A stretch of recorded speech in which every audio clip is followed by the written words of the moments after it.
Assalamualaikum warahmatullahi wabarakatuh. Yang terhormat Bapak Ibu dosen penguji ujian kinerja PPG Guru dalam jabatan 2025. Perkenalkan, nama saya Muhammad Hamzan Wadi, NIM 25044110274, asal LPTK Universitas Muhammadiyah Sumatera Utara. Program Studi Pendidikan Bahasa Indonesia. Saya akan menyampaikan materi tentang teks deskripsi di kelas 7 MTS NWI Anyar, Kecamatan Sukamulia, Lombok Timur. Selamat menyaksikan.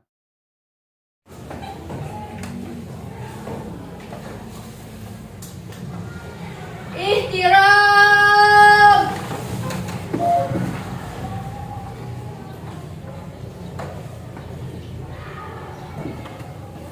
Hayu. Assalamualaikum warahmatullahi wabarakatuh.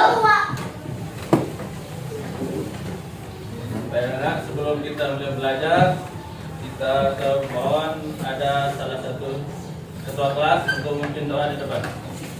Silakan.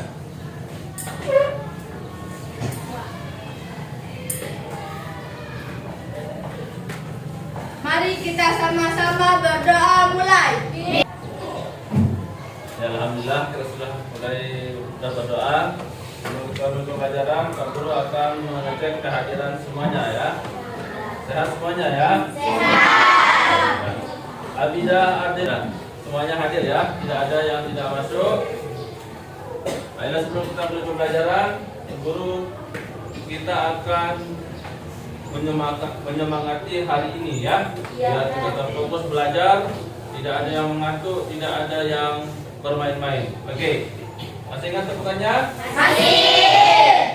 Sekarang tepuk 1, tepuk 2, tepuk 3, tepuk 4, tepuk 5. Baiklah anak semuanya. Sekarang kita akan belajar tentang sebuah teks deskripsi seperti yang kemarin ya. Dan sebelumnya Pak Guru akan menjelaskan tujuan dari pembelajaran kita hari ini. Ya, ada beberapa tujuan pembelajaran. Di sini ada tujuan pembelajaran tentang materi kita adalah sebuah teks deskripsi. Masih ingat teks deskripsi? Masih. Kemarin kita sudah bahas tentang teks deskripsi ya. Nah, sekarang kita akan apa tujuan kita belajar sebuah teks deskripsi. Di sini ada beberapa tujuan teks deskripsi. Yang pertama yaitu peserta didik mampu memahami fungsi dan unsur teks deskripsi berdasarkan materi yang tersaji pada buku paket atau sumber lainnya. Itu ya. Jadi kita siswa itu mampu memahami teks deskripsi dari sebuah buku paket atau materi sumber lainnya ya. Yang kedua, peserta didik mampu berdiskusi secara aktif dan mempresentasikan hasil diskusi terkait teks deskripsi. Nah, nanti anak-anakku semuanya mampu dalam berdiskusi memahami sebuah teks deskripsi. Yang ketiga, peserta didik mampu menganalisis dan memahami teks deskripsi yang dibaca teman atau paparan ke teman. Jadi nanti ada pembelajaran menganalisis. Kalian menganalisis apa yang sudah diberikan, nanti dipaparkan oleh temannya ya. Nah, terus yang terakhir, peserta didik mampu menyajikan teks deskripsi sederhana dalam tulisan, gambar atau video dengan memanfaatkan media awal. Nah, jadi nanti tugas kita adalah menyediakan sebuah teks deskripsi ya, baik itu dari media, dalam tulisan, gambar atau video. Nah, jadi di sini tujuan ini dan nanti Pak Guru harapkan semuanya mampu dikuasai oleh anak-anakku semuanya ya. Jadi tidak ada yang terlewati dari tujuan pembelajaran. Oke, sudah. Pertemuan kemarin kita sudah membahas sebuah teks deskripsi. Masih ingat apa itu teks deskripsi? Masih ingat apa itu teks deskripsi? Masih ingat? Nah, teks deskripsi itu kemarin kita sudah bahas, yaitu teks deskripsi. Jadi teks deskripsi itu adalah menggambarkan sesuatu kata-kata. Apa itu sesuatunya? Bisa dengan Objek. ya, menggambarkan sesuatu dengan kata-kata. Semua yang ada di sini punya gambaran. Menggambarkan atau melukiskan atau menjelaskan itu sebuah teks deskripsi. Ya. Terus apa pengertian teks deskripsi? Satu, angkat tangan satu. Coba, Azrin, coba. Teks deskripsi adalah teks yang berisi penggambaran suatu objek, baik makhluk hidup, benda, tempat, atau peristiwa secara jelas dan terperinci, sehingga membaca seolah-olah melihat, mendengar, merasakan, atau mengalami sendiri hal yang akan dideskripsikan Ya. penulis.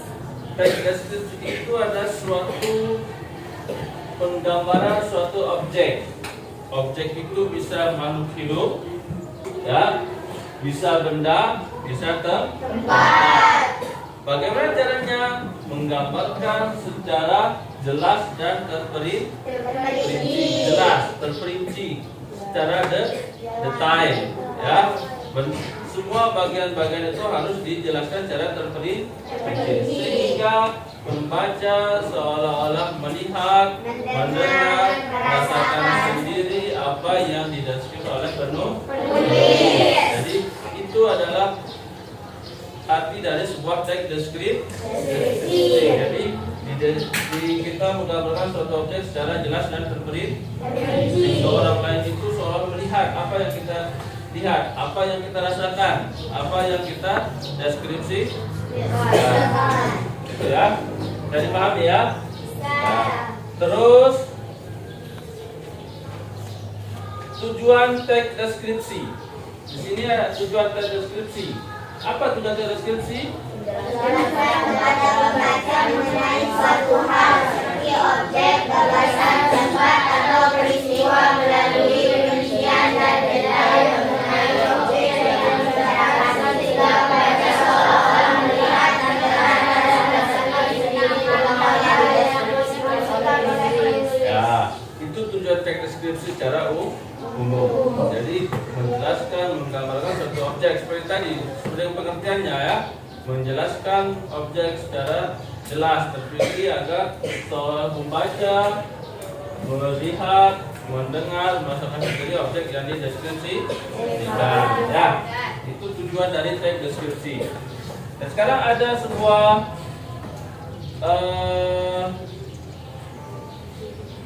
penulis atau biasa dikatakan seorang ahli. Siapa nama ahlinya? Menurut Otoredowo itu adalah sebuah ahli ahli mengatakan tujuan teks deskripsi adalah untuk menggambarkan bentuk objek, pengamatan, sifat, rasanya, coraknya dengan menggunakan panca indera dalam proses penguraian. Ya, itu ya.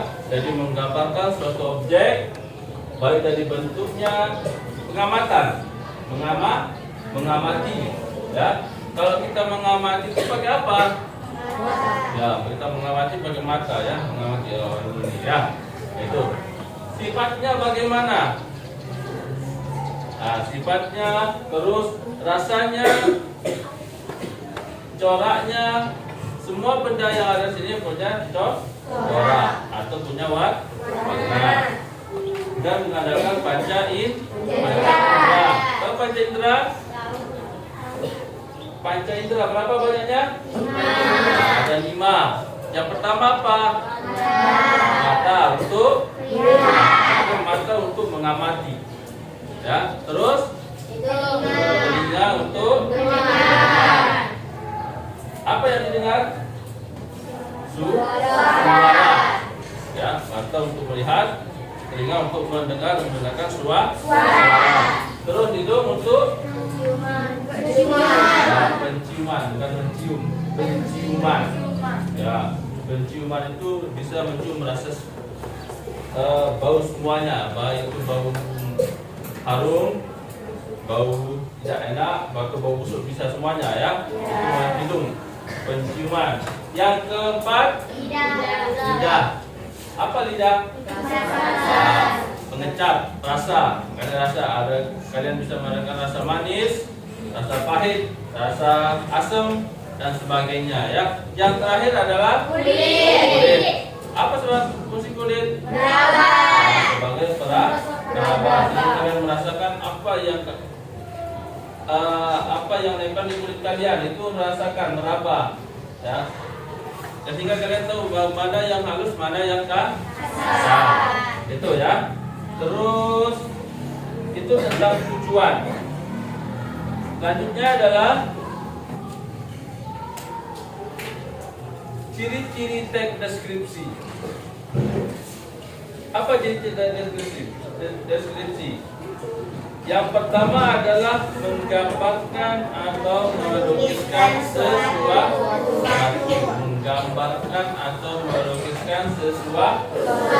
Apa yang jadi sesuatu itu? Objek. Dan tadi objeknya bisa makhluk hidup, bisa benda, bisa tempat. Makhluk hidup itu seperti hewan, ya, tumbuh-tumbuhan, manusia itu makhluk hidup. Kalau benda, meja, sesuatu yang bisa kita lihat, sesuatu yang bisa kita raba, itu namanya benda. Benda padat, ada juga benda cair, itu ya, yang bisa kita lihat, bisa kita rasakan. Ya, terus tempat. Apa itu tempat? Sesuatu yang bisa ditempati. Contohnya apa? Ruangan, rumah, pantai. Itu bisa dikatakan tempat. Ya, itu namanya objek. Terus yang kedua, melibatkan kesan indera sehingga gambaran objek menjadi jelas. Nah, ya tadi ya, melibatkan kesan indera. Yang 5 itu dilibatkan dalam membuat deskripsi. Dan kita pergi ke sebuah pantai. Yang merasakan panjangnya apa? Pertama, apa yang kita lihat? Keindahan. Sehingga kita merasakan apa? Bahagia. Tenang. Itu ya. Nah, apa yang kita dengar juga di pantai? Nah, itu ya. Melibatkan kesan indera untuk menggambarkan objek supaya objek menjadi jelas. Gitu ya. Terus yang ketiga, membuat pembaca atau pendengar seolah-olah mendengar, melihat, merasakan sendiri objek yang dialami penulis. Nah, tadi tujuannya ya. Itu cirinya, membuat pembaca seolah-olah melihat, mendengar, merasakan sendiri objek yang dijelaskan oleh penulis. Ciri-cirinya, sehingga kita orang lain tahu apa yang kita alami, apa yang kita amati, tanpa pergi ke tempat yang kita tuliskan atau kita amati itu ya. Terus yang keempat, menjelaskan ciri-ciri objek secara terperinci. Nah, ini maksudnya terperinci. Seperti warnanya itu terperinci ya. Semua benda itu pasti punya warna. Contohnya ini. Ini bendanya apa, nama benda ini? Apa warnanya? Biru. Ada warna biru, ada warna putih. Bagaimana sifatnya? Bagaimana bentuknya? Ya, panjang, bulat, memanjang, gitu ya. Jadi seperti warnanya, ukurannya, bentuk, keadaan suatu objek. Itu semuanya dideskripsikan. Ya, itu dijelaskan secara terperinci. Ya, sepertinya kalian dulu. Ya, saya lanjutkan. Terus, nah, jenis-jenis deskripsi ada 2. Yang pertama, berdasarkan bentuk dan berdasarkan isi. Berdasarkan bentuk dan berdasarkan isi. Ini jenis-jenis deskripsi, ya. Ya, jenis-jenis deskripsi bahasa bentuk dibagi jadi 2 lagi. Yang pertama adalah teks deskripsi yang berdiri sendiri. Yang mana maksudnya? Apa bisa? Telepon coba baca. Deskripsi yang berbeda sendiri. Maksudnya teks ini tidak tergantung atau dicampur adukan dengan teks lain. Teks deskripsi yang ditulis sebagai karangan utuh mandiri mulai dari awal sampai akhir. Biasanya berbentuk paragraf atau lebih hanya berisi penggambaran objek, tempat, orang, suasana, atau peristiwa.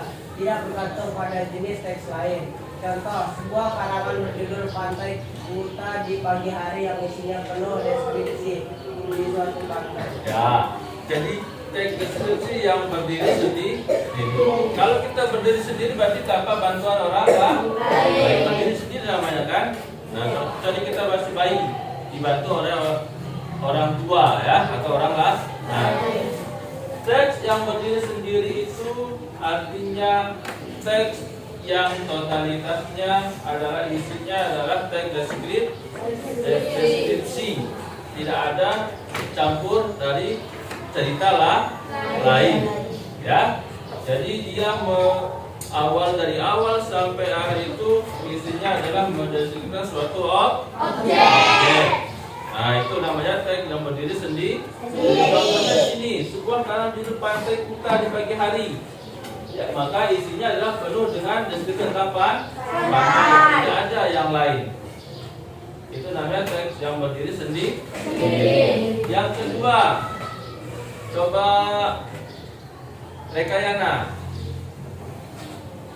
Teks deskripsi yang menjadi bagian dari teks lain adalah teks yang deskripsi yang muncul sebagai bagian dari jenis teks ini. Bukan berdiri sendiri, intinya untuk memperjelas atau menggambarkan suatu dalam teks tersebut. Sering dijumpai dalam teks narasi, laporan, eksposisi, cerpen, novel, teks iklan, teks berita, dan lain sebagainya. Contoh, dalam cerita narasi Figuran Yogyakarta ada bagian paragraf yang mendeskripsikan candi Prambanan agar pembaca bisa membayangkan tempatnya. Ya, ini adalah yang kedua lah teks deskripsi bagian dari teks cerita lain. Ini bersifat umum jadinya ya. Misalnya kita pergi ke hiburan ke Sembalun. Di Sembalun itu banyak tempat ya. Ya, kita bisa lihat puncak gunungnya, ada taman bunganya, ada suap fotonya, itu semuanya kita deskripsikan karena itu kita bisa deskripsikan. Contohnya sana ya, dalam kisah narasi di bulan Yogyakarta ada bagian paragraf yang mendeskripsikan candi Prambanan agar pembaca bisa membayangkan tempat. Nah, liburan adalah liburan ke Yogyakarta. Nah, tapi di Yogyakarta itu ada namanya candi Prambanan ya.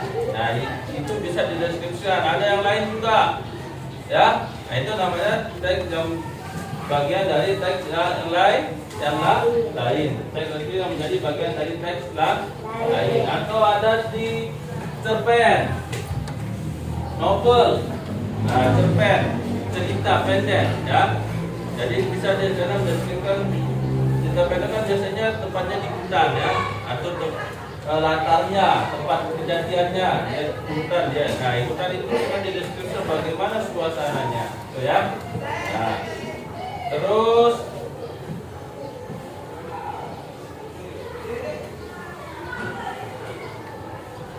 sekarang jenis-jenis deskripsi berdasarkan isi.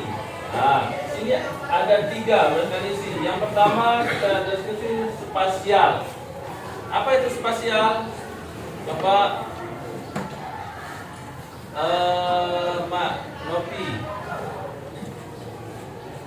Apa itu teks deskripsi spasial? Nah, baca satu. Teks yang menggambarkan objek dari sudut pandang, ruang, dan waktu. Umumnya objek yang dideskripsikan merupakan tempat, ruangan, atau benda. Ya, teks spasial ini bisa dinyatakan dengan tempat atau ruangan, berdasarkan ruang, berdasarkan tempat atau ruang. Teks yang menggambarkan objek dari sudut pandang, ruang, dan waktu. Biasanya objek deskripsi berupa tempat, ruang, atau benda. Nah, sekian. Sampai sini ada pertanyaan? Ada pertanyaan? Angkat tangan. Ya, silakan. Apa perbedaan kalimat rincian dengan kalimat utama dalam teks deskripsi? Ya, apa perbedaan kalimat perincian dengan kalimat utama? Ada yang bisa? Ada yang bisa? Coba Aulia, apa itu perbedaan kalimat inti dengan kalimat perincian? Kalimat utama berisi beberapa pokok atau rincian ingin disampaikan pengantin, sedangkan kalimat rincian berfungsi menjelaskan, memperjelaskan atau menggambarkan lebih detail batasan pokok tersebut. Ya, jadi kalimat utama itu apa perbedaan kalimat pokok dengan kalimat perincian? Kalimat pokok itu adalah inti dari permasalahan. Itu kan namanya kalimat pokok. Topik kita, inti kita apa? Kalau kalimat perincian itu kalimat yang menjelaskan ide pokok. Dia menjelaskan ide pokok. Dan tadi contohnya kita mendeskripsikan sebuah ruangan sekolah. Intinya pokok kita adalah ruangan sekolah. Kita jelaskan, itu namanya kalimat perincian. Bagian depan apa, bagian belakang, warnanya apa, kiri, kanan, apa saja di sana, itu namanya kalimat perincian. Sudah jelas? Pak Guru akan buat kelompok. Kalau 4 kelompok ya, kelompok 1, 2, 3, dan 4. Jadi nanti anak-anakku akan bekerja, berdiskusi, mendeskripsikan, menganalisis tentang teks deskripsi. Ya. Ya, sama-sama. Satu ya.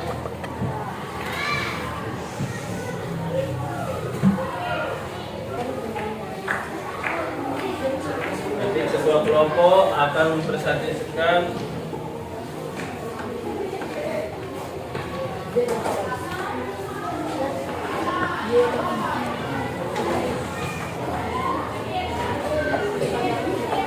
ya, silakan dijawab. Apa? Ya, silakan dijawab ini dari nomor 3 sampai nomor 7. Pakai lembaran bisa, pakai buku bisa. Ya. Ini ya. Ya. Angkat.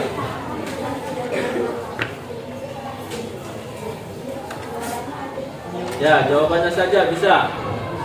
Bisa jawabannya saja.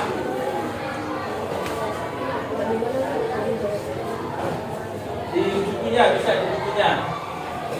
Bisa di buku. Ya.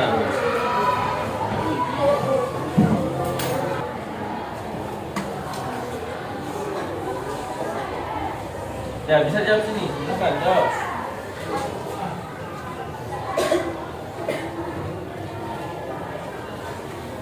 Ya. Ya, yang lain dengar. Sesuaikan jawabannya dengan jawaban temannya. Ya, silakan. Baca, perkenalkan namanya dari kelompok berapa? Assalamualaikum warahmatullahi wabarakatuh. Ya, salam dulu. Salamnya, ada dulu. Yang lain jawab salamnya ya, besar suaranya. Assalamualaikum warahmatullahi wabarakatuh. Waalaikumsalam warahmatullahi wabarakatuh. Perkenalkan, nama saya Maulida Febrianti Nazarin, saya dari kelompok 3. Sebelumnya kita tepuk dulu. Tepuk 1. Yes. Tepuk 2. Tepuk 3. Tepuk 4. Tepuk 5. Oke, sudah. Yang fokus ya. Tentukanlah kalimat rincian dari cerita pada. Kelompok yang lain, silakan. Ya, silakan kelompok 2.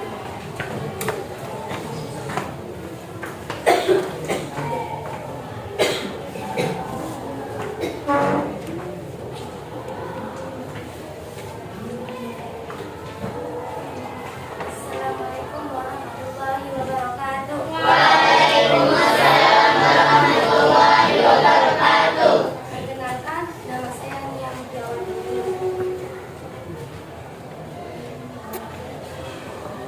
Ya, silakan jawab. Mana kerjanya?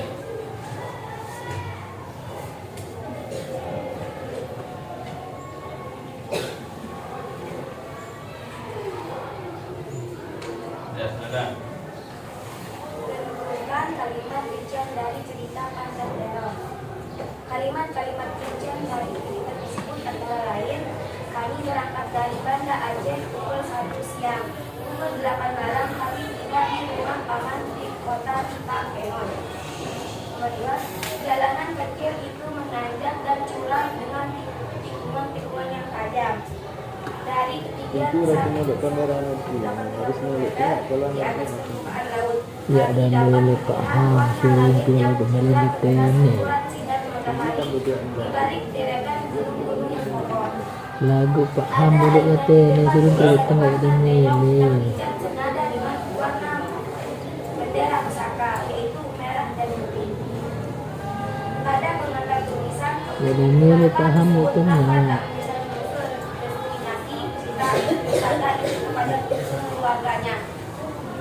Karena Pandan Terong terbukti sangat indah dan memberikan Dia pengalaman baterainya. yang menyenangkan serta pemandangan yang memukau, sehingga semua kelelahan dan bangun pagi-pagi terbayar luas dan lunas.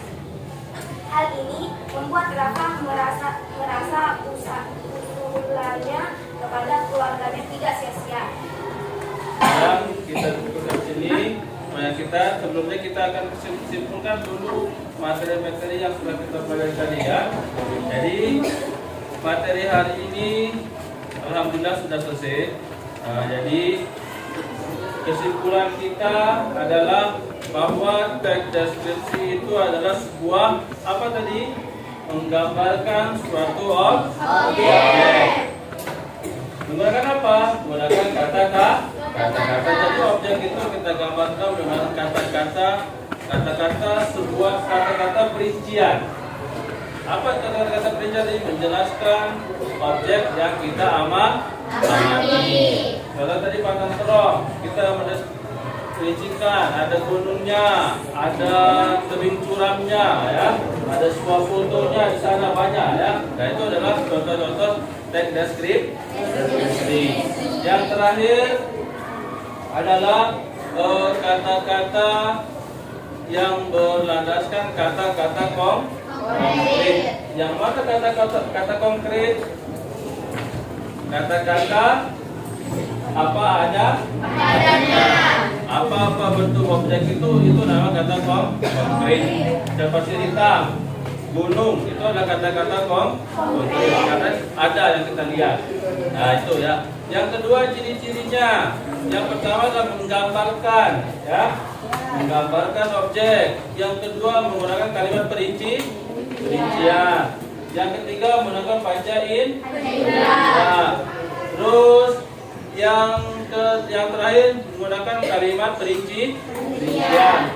Baik dari bentuknya, warnanya, ukuran objek. Terus kaidah kebahasaan, jenis-jenisnya dulu. Ada yang berdiri sendiri, ada yang berkaitan dari teks yang lain. Berdiri sendiri, jadi dari teks yang lain. Buka sampai di sini. Sebelum kita tutup, silakan ketua kelas pimpin doa dari bangkunya, silakan.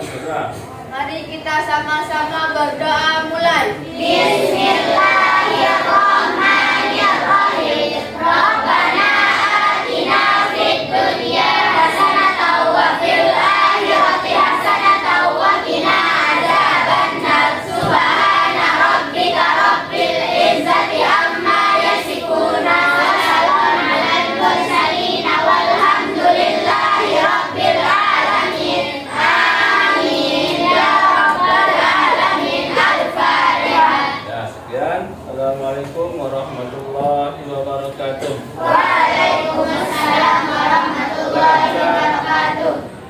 Meninggalkan kelas ya.